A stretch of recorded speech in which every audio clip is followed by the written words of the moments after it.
हाँ प्यारे बच्चों, आज हम आपके लिए समाकलन लेके आए हैं। बेसिक कॉन्सेप्ट समाकलन के आज हम आपको बताएंगे प्रारंभ से लेकर।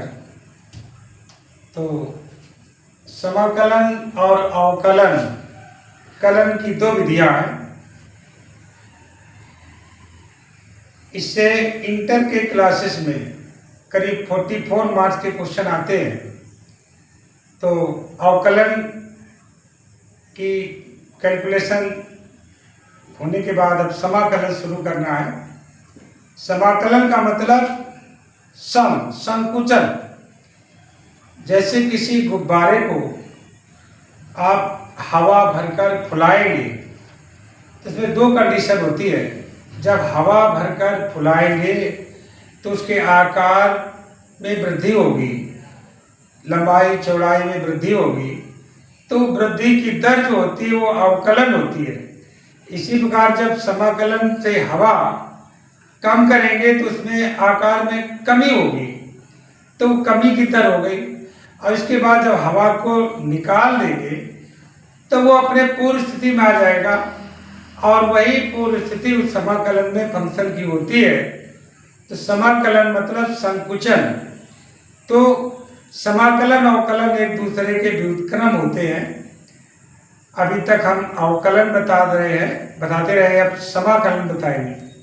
समाकलन में जो अलजेब्रिक फंक्शन होते हैं उसमें ये फार्मूला होता है। ये समाकलन का साइन है एस, सम का पहला अक्षर यस है, तो ये सम यस मतलब समाकलन x की पावर n dx। dx का मतलब होता है x के सापेक्ष समाकलन करना, और ये समाकलन का साइन है। ये इक्वल टू होता है x की पावर n प्लस 1 अपान n प्लस 1 प्लस c। अगर इसका अवकलन करेंगे इस फंक्शन का, तो पूर्व कंडीशन में आ जाएगा x की पावर n में। ये अलजेब्रिक फंक्शन है। इसी प्रकार ये कोई कांस्टेंट नंबर है 1 dx, इसका समाकलन होता है x प्लस c। तो प्यारे बच्चों देखो, समाकलन के कुछ प्रारंभिक कंडीशन के क्वेश्चन हम बता रहे हैं।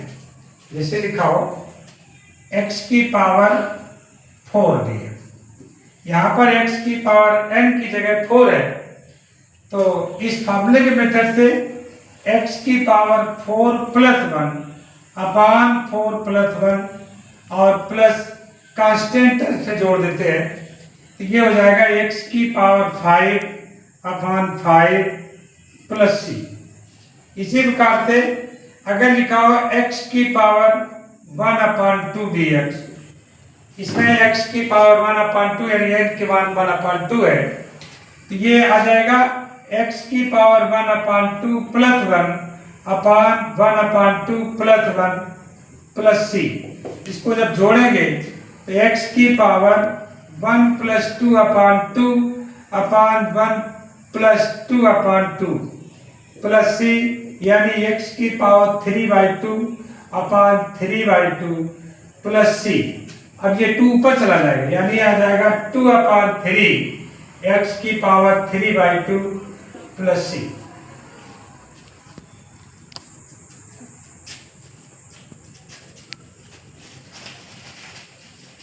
इसी प्रकार से इसी कड़ी में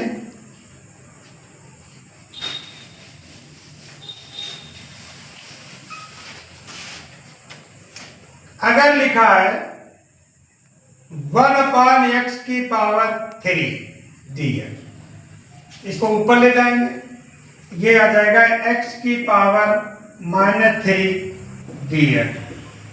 ये आ जाएगा, अब इसमें n की वैल्यू -3 है, तो ये बन जाएगा x की पावर -3 प्लस 1 अपान -3 प्लस 1 प्लस c, यानी x की पावर -2 अपान -2 प्लस c हो जाएगा।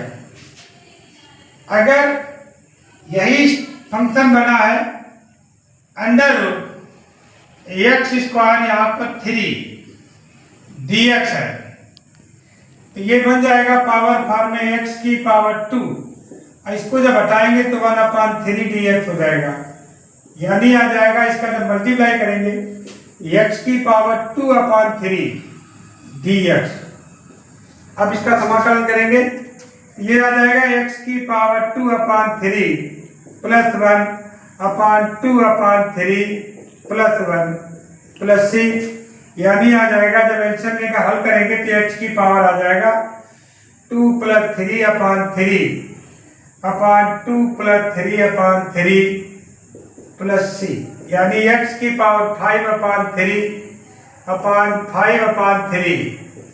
और ये 3 जब ऊपर जाएगा तो आ जाएगा 3/5 x की पावर 5/3 प्लस c, इसका आंसर ये होगा। यही कंडीशन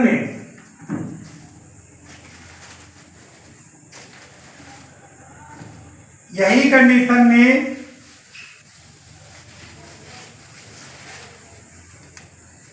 अगर लिखा है x/x² प्लस 1,